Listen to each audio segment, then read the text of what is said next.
Hello and welcome to the first Friday of October. Can you believe it? October already. I don't know where the time is going.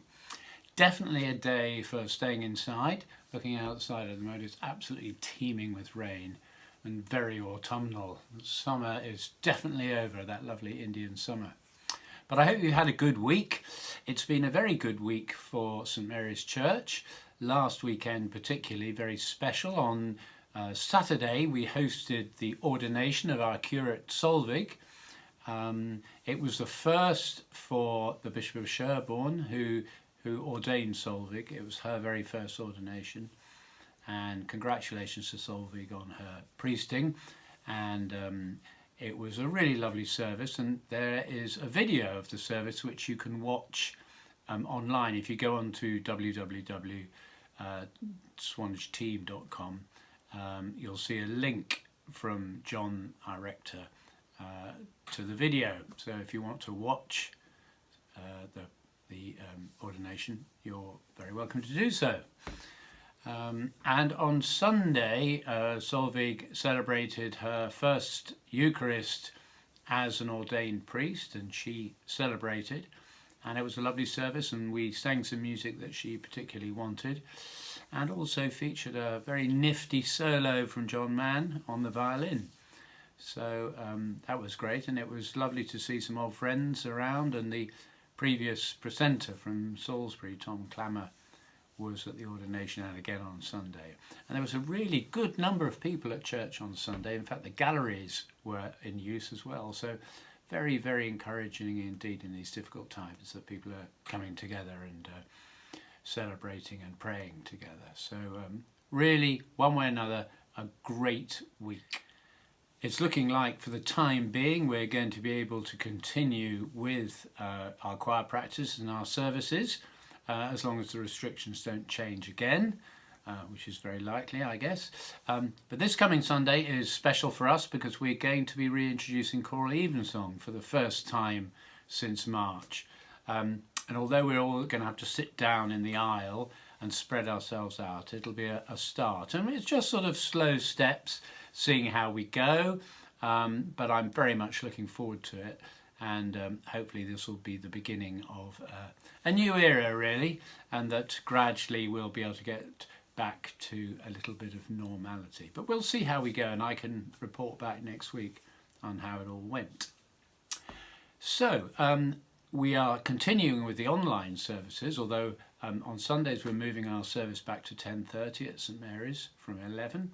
But the online services are going to continue. So John and I have prepared a harvest one for this coming Sunday. So if you want to sing We Plough the Fields and Scatter, it's there for you online to join in. All right. So harvest this weekend. So for my choice of music this week, and I've tended to point to you towards anthems over the past few months. We looked at a couple of mass settings very early on. But I thought today, because we're reintroducing choral evensong, it might be quite good to look at a setting of the canticles of the Magnificat and Nunc Dimittis. My favourite canticles, without doubt, are written by Herbert Howells. 3 or 4 of his settings are just amazing, and I think the Howells Gloucester service is probably my very favourite setting of the canticles ever. But that leads me niftily into the set that I want to introduce today, which is by a former organist of Gloucester, a gentleman who was organist of Gloucester for nearly 40 years. And in fact, he was Gloucester through and through. He was a chorister at Gloucester.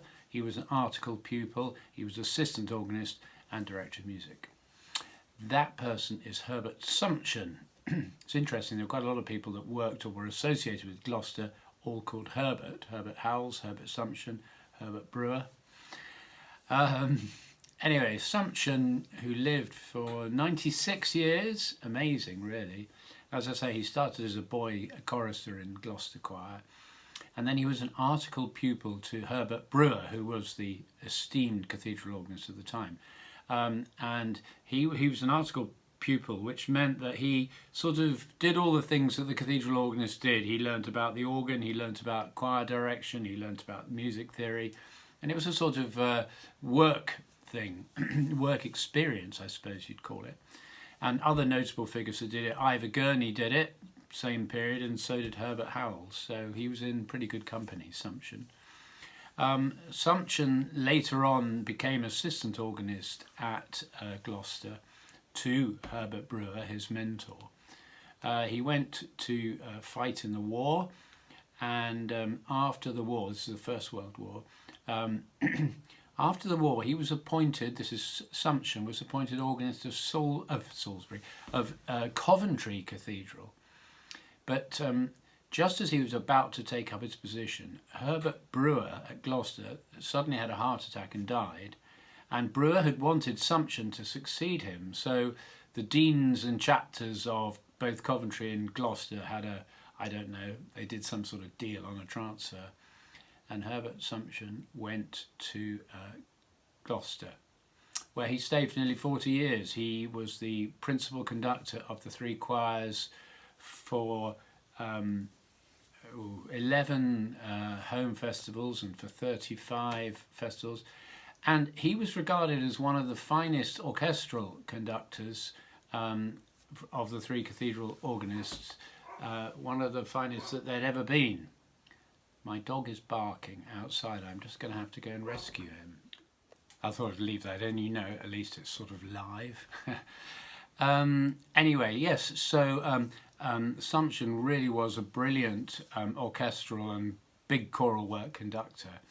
And in fact, he took over at Gloucester after Brewer's sudden death, just 2 or 3 weeks before a three choirs festival at Gloucester, which was a sort of terrifying thought that he would have to conduct all these big works and be the festival director 2 or 3 weeks as a young man into his tenure. And there were people like Edward Elgar, who at the performances he attended at the beginning. And in fact, it was Elgar who came up with a very famous quote, sort of a pun, and he's talking about Sumption taking over the reins, and he said, this was a quote after the festival where Sumption covered himself in glory with his great control over the forces, and Elgar apparently said, what at the beginning of the week was an assumption is now a certainty, which is a great compliment to Herbert Sumption. So a really fascinating man, and I've always been very fond of his music because it's very diatonic, slightly modal, very melodic, and he wrote 2 settings of the canticles, Sumption in A, which we sing in St Mary's, and the one I'm going to point you to, which is Sumption in G, with some lovely melodic lines, and it's a real sort of miniature, but just absolutely delightful and charming. And particularly I love the Nunc Dimittis. The Nunc Dimittis starts just with the boys singing. It's one of those ones I could have put down if I ever thought about when training boys, introductions or bits of music where they're going to make mistakes. The beginning of the Nunc of Sumption in G is one where there's always miscounting. The very first note coming in early, and then the long note on Lord as well. But the best bit about Sumption in G, Nunc Dimittis, is something that anyone who's been in a cathedral choir, I don't know where it came from, but it's across the whole country. And in fact, it's in America too, they do it. Just before the words "to be a light to lighten the Gentiles," you get the sort of triplet figuration on the organ, da da da da da da, and it grows, and then the setting of "to be a light to lighten the Gentiles" is just amazing. And then you get the same figuration again, da da da da, into the Gloria, and this wonderful climactic Gloria. But the thing I was going to tell you about is that choristers the world over, when you get the da da da da da, every chorister everywhere that I know always sings "Have a Banana." It was known as the "Have a Banana." And so particularly at Salisbury, I remember we used to get to that, and I would never play that bit on the piano when we rehearsed because all the children would be singing "Have a Banana."